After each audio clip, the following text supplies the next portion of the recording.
Everyone, সকলকে good morning. আর আমাকে happy birthday. না না, আজকের আমার বার্থডে না, মানে যে ভিডিওটা যেদিনকার সেদিনকার আমার বার্থডে ছিল 18ই অক্টোবর। হ্যাঁ, এবছরের বার্থডেটা একটু না অনেকটাই অন্যরকম, কারণ এবছর সবচেয়ে কাছের মানুষটা, আমার ভালোবাসার মানুষটা আমার সাথে নেই। পরে বলছি সেসব কথা। সকালবেলা ঘুম থেকে উঠে দেখি আমার বোন উঠে গেছে। না না, এটা ভুল, অ্যাকচুয়ালি ওকে টেনে টেনে তুলতে হয়েছে। তোকে বললাম আমি কিন্তু বেলুনগুলো একাই ফুলিয়ে নেবো, আমার জন্মদিনের বেলুন, সেটা কি তোর ভালো লাগবে? বললো না না, আমিই ফোলাবো। বলে আমাকে হাত দিতে দেয়নি একটুও, নিজে নিজে বেলুনগুলো যত ফোলালো এবং তারপরে একটা একটা করে ফটাস ফটাস করে ফাটতে শুরু করলো। এদিকে মা দেখি আলু কষা বানিয়েছে, পায়েস করছে। আমি স্নানটা করে নিলাম আর ভাবলাম চলো মাকে একটু সাহায্য করা যাক, খাবো তো আমরাই সকলে। তো এখানে লুচির ময়দা মাখতে বসে পড়লাম, সামান্য নুন আর এখানে অল্প করে ঘি দিয়ে লুচির ময়দাটা মেখে নিলাম।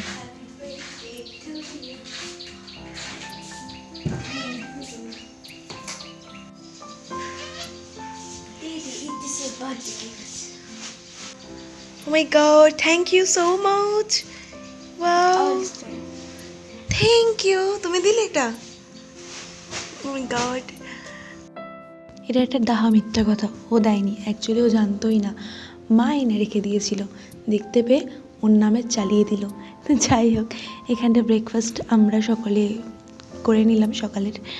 তারপরে আমি একটা টানা লম্বা ঘুম দিয়েছিলাম আর মা গিয়েছিল বোনকে গানের ক্লাসে দিতে।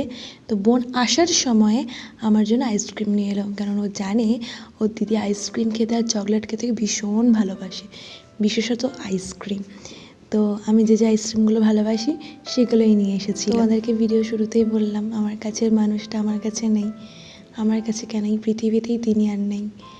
তো এই একটাই মানুষ ছিল যে কখনো কোনো পরিস্থিতিতে আমার সাথে খারাপ ব্যবহার করেনি। তো ভেবেছিলাম সেই মানুষটাকে আমার যখন সামর্থ্য হবে অনেক যত্নে রাখার চেষ্টা করব। হয়তো সামর্থ্য একটু আধটু হয়েছে, বাট মানুষটা সেই মুহূর্তেই চলে গেল। তোমাকে অনেক মিস করি দিদা।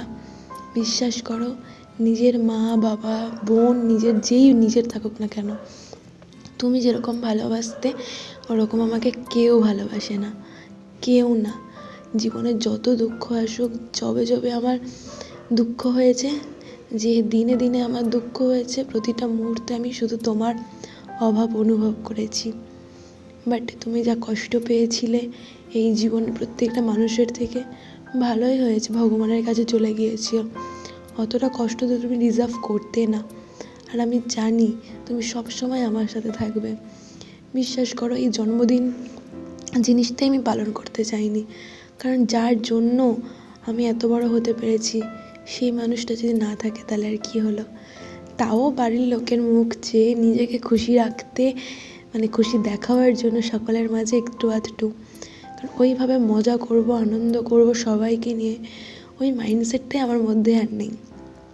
সবাইকে যেতে হবে একদিন জানি, সবাইকে, বাট তাও আর কিছুদিন যদি তুমি থেকে যেতে। যাই হোক, দুপুরবেলা এই যে আমি একটুখানি চিলি চিকেন বানিয়েছিলাম, ফ্রাইড রাইস মা বানালো, চিকেন কষা বানালো। ওরাও চেষ্টা করে আমাকে খুশি রাখার, কিন্তু যখনই আমার সাথে বাড়ির লোকের ঝগড়া হয় আমি সবাইকে বলি তোমরা দিদার মতো হতে পারবে না। ওই একটাই মানুষ আমাকে অন্তর থেকে ভালোবাসতো।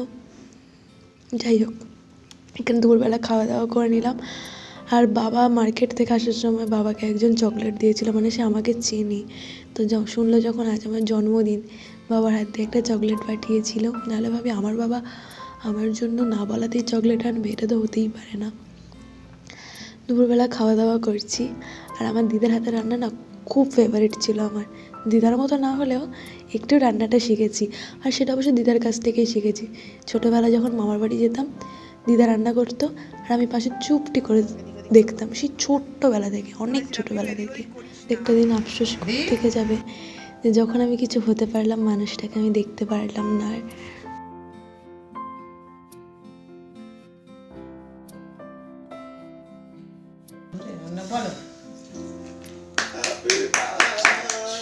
বল কাগা বার্থডে টু ইউ, বাংলায় বলি শুভ জন্মদিন। আবার আমাকে জন্ম দিয়ে আমার মা খুব বড় ভুল করে ফেলেছে, মাঝে মাঝে ভাবে শুয়ে আছে কিন্তু বাবা রে খাওয়াই খাওয়াই খা অত তাড়াহুড়ো কিসের?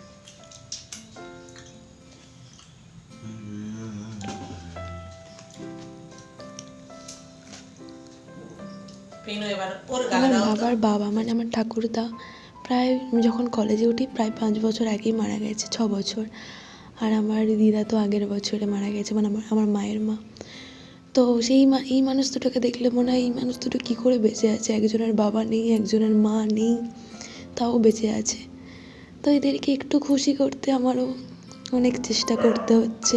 তো এটা ছিল কালী পুজোর দিন সন্ধ্যাবেলা। জন্মদিনের কেক কাটার পরে যখন বোন বসে আছে দেখি কাঁদছে, বলছে কালী পুজোয় সবাই বাজি ফাটাচ্ছে, আমরা ফাটাবো না? যে কেন ফাটাবি না? বাজি আনা হলো পরের দিনকে। তো এখানটায় কিছু বাজি আজকের মানে চতুর্দশীর দিন ফাটিয়েছি, আর কিছু বাজি কালী পুজোর দিনকে। তো এখানটায় প্রতি বছর তো আমরাই, মানে আমি আর বোনই বাজি ফাটাই। বাবা মা তো বসে বসে দেখে, আমি না এবছর তোমরা ফাটাও, আমরা বসে বসে দেখি। এই আনন্দ মুহূর্তগুলো কতদিন যে আমাদের সাথে থাকবে সেটা আমরা কেউই জানি না, তাই না? যতটা পারি আনন্দ করে নিই। প্রত্যেকটা সংসারে ঝগড়া ঝামেলা হয়, প্রত্যেকটা সম্পর্কের মধ্যে পর মুহূর্তে ঠিক করে নেওয়া উচিত, কারণ মানুষ কতদিন বাঁচবে সত্যি আমরা কেউ জানি না। এই যে চরকা ফাটানো হচ্ছে, আমি সত্যি কথা শব্দবাজি থেকে ভীষণ ভয় পাই, আমার বোনও। আমাদের এখানে কালী পুজোয় শব্দবাজি যখন ফাটানো হয় আমরা যে কতটা আতঙ্কে থাকি, কারণ আমি নিজেরাও বলতে পারবো না। তো যাই যতটা পেরেছিলাম হালকা ফুলকা বাজি আনা হয়েছিল। আর চারিদিকে দেখো বাড়িতে বাজি ফাটানো হচ্ছে আমাদের বাড়ির পাশেই। আর এই দেখো আমাদের বাড়িটাকে কি সুন্দর করে সাজানো হয়েছে, কি সুন্দর লাগছে না? 1 সপ্তাহ আগে থেকে লাইটিংটা লাগিয়েছে আমার বোন, ওরই একটু খুশির জন্য, ওর খুশির জন্য একটু তোমরা করতেই পারি, কারণ এই ছোটো ছোটো খুশিগুলোই আমাদের সারা জীবনের মেমোরি হয়ে থেকে যায়। তো সব দিকেই প্রায় আলোর বাজি অনেক কিছুই হচ্ছে। আর এখানে বোনকে বললাম নে বাবা আমার পাশে একটু দাঁড়া, যাই হোক দাঁড়িয়ে দাঁড়িয়ে পোজ দিচ্ছিল। আর তারপরে ভাবলাম যাই আমিও একটু বাজি মানে ফোটাই যাই হোক। তো এখানে আমি একটু নাচানাচি করছিলাম।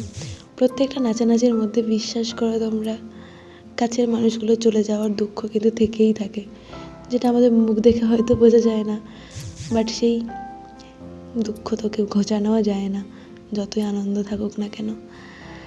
তো তোমরা বলো ভিডিওটা কেমন হয়েছে, জানি শুধু আফসোসই করে গেলাম, বাট বিশ্বাস করো এই ছোটো ছোটো মুহূর্তগুলো যখন পরবর্তীকালে ভিডিওতে দেখবো আমাদের ভালো লাগবে। দেখা হচ্ছে তোমাদের সাথে পরের ভিডিওতে। তোমাদের ভিডিওটা কেমন লাগলো জানিও। আর তোমরা কালী পুজো কেমন কাটালে? আমি তো আগের দিনকে ঠাকুর দেখতে বেরিয়েছিলাম, অ্যাকচুয়ালি খিচুড়ি খাওয়ার জন্য বেরিয়েছিলাম ঠাকুর দেখার নাম করে। মাকে ধরে ধরে টেনে নিয়ে গেছিলাম, কারণ ভোগের খিচুড়ির আলাদাই স্বাদ, তাই না? সে যতই বাড়িতে খিচুড়ি হোক না কেন। তো দেখা হচ্ছে তোমাদের সাথে পরের ভিডিওতে। Till then tata bye bye. ভালো লাগলে ভিডিওটা লাইক করো, কমেন্ট করো আর চ্যানেলটা সাবস্ক্রাইব